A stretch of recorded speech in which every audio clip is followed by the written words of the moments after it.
Pablo, it's good to see you again here. The big question folks in North Texas have is my power going to go out when the snow starts falling? Well, it's good to be with you again, Jason. Let me start by saying the power is not going to go out because we don't have enough supply to meet demand for this week. We've got plenty of power for the demand and for the cold weather that's coming. So the ERCOT grid is going to be running stably. What people are going to have to keep an eye out for is the potential for local utility outages that could be caused if there's ice that gets into trees or ice that gets onto power lines and disrupts some of that local infrastructure. That could be a cause of power outages that folks could see. But as it relates to the ERCOT grid is going to be performing reliably throughout this week. And for North Texas specifically, that the power provider up here is Encore. Have you been in touch with Encore about this, or is there concern they're expressing to you? No, we have been in touch with Encore. We coordinate in advance of these weather events with all of the major transmission companies, as well as with power generators, to make sure everybody has what they need and that there's no issues or concerns in terms of resources or risks that they're seeing. And frankly, Jason, that's one of the things that the state of Texas has done more and more effectively each year since Winter Storm Uri passed, is that coordination, that collaboration leading into a weather event like this week to make sure everybody has what they need. And we've done that. And I haven't heard any concerns right now about any higher than normal concerns about the incoming weather.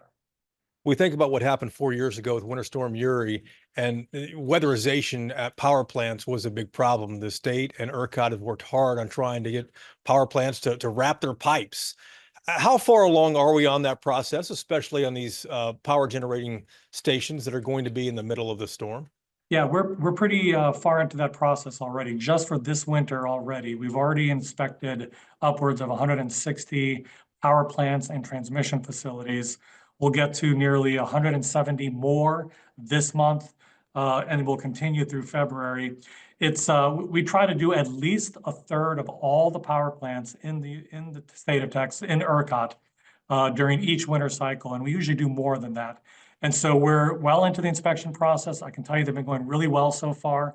The power generators have been doing all of their preparation and work that they needed to do to be ready for running in the winter. And so we expect their facilities to be running well. This polar vortex, as you've been watching, is not anywhere near as widespread as what we saw 4 years ago with Winter Storm Uri. It's not covering the entire state from Amarillo down to Brownsville. It's really kind of hitting a swath of North Texas and West Texas as well. When you look at that, it's a lighter hit. But if things were to go down in North Texas, let's say, you could still draw on power stations in South Texas and Central Texas as well, I guess. Absolutely. And so as the beauty about the way the ERCOT grid is constructed is that we're able to support all of the different regions of the state with the facilities that are scattered throughout. And so the power plants in the south support the demand that's happening in the central part, and the wind farms in the west help the demand that's happening down in Houston. So we have a lot of that cross support going on. And during these weather events, whether they're, this is a cold weather event coming through Texas. It's something to keep an eye on. It's going to have, definitely some risks associated with it. But we're ready, and the infrastructure is ready, and the preparation that's gone into this week has made sure that we're going to be able to keep the lights on. Tell me about the role that renewables is playing in this, because some folks are telling me that turbines can't turn in freezing weather. Let's talk about turbines first. What role are they going to be playing come Thursday, Friday, when the snow really starts falling? Actually, our forecast is showing a fairly strong performance from both the wind supply, the wind generation that we have in Texas, and the solar fleet that we've got.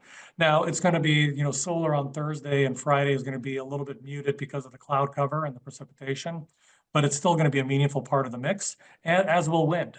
And so wind will perform in sub-freezing weathers. When it gets far, far below that, as you get down near zero, that's when you start to see issues with icing and the performance of windmills. We're not expecting those kinds of issues during this weather event, and we're expecting to see some good performance from them. You sound pretty confident going into this. What concerns you? Well, there's always the variability of, how a weather system moves into an area. You can never predict it with 100% accuracy. If it gets a little further south, if the snow band and the ice band gets a little further south, I worry about the impacts that can have, because those local impacts can be pretty impactful to people who lose power in the middle of these storms. So Those are the things that I want to keep an eye on. But from a grid readiness, I know that we've put in the work to be ready, and I expect the grid to be ready.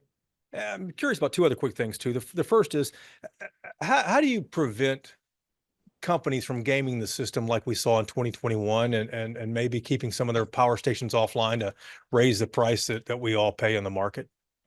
Yeah, I don't honestly, Jason, I don't think we're going to see any kind of gaming issues or risks. There's too much incentive to keep the power on and all of the issues that happen when the power is not on, that I don't think that it's really worth playing a game like this. I don't think any perceived benefits of gaming the system would ever outweigh the very serious ramifications of doing so.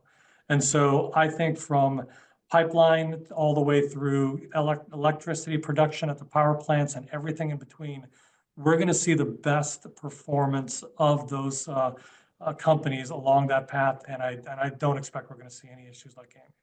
And then give me an idea what it's like there at ERCOT headquarters. Is everyone on deck? What's it like there right now?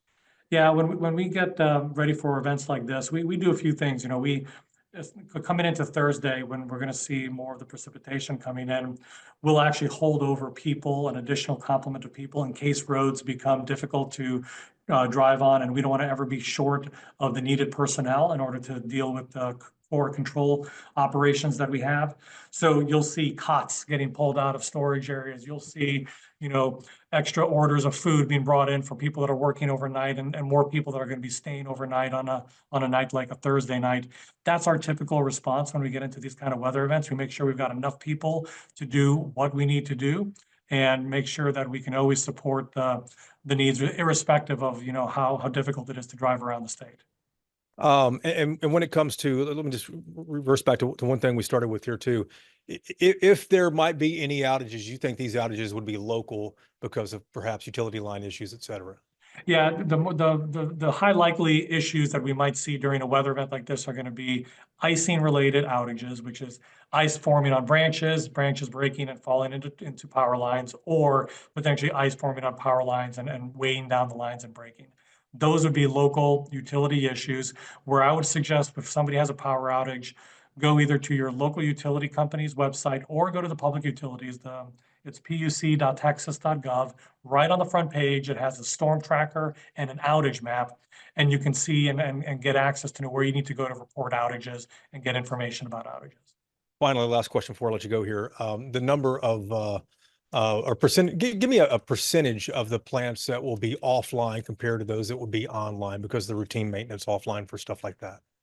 Yeah, as we're looking right now at we talk about the conventional resources that are out there. I can tell you less than 10% of the available total capacity would typically be offline during a winter event like this, and that's for breakages, maintenance, things like that. Typically not planned items, because as we come into a weather event, we coordinate early to make sure that everyone has everything running that can be running.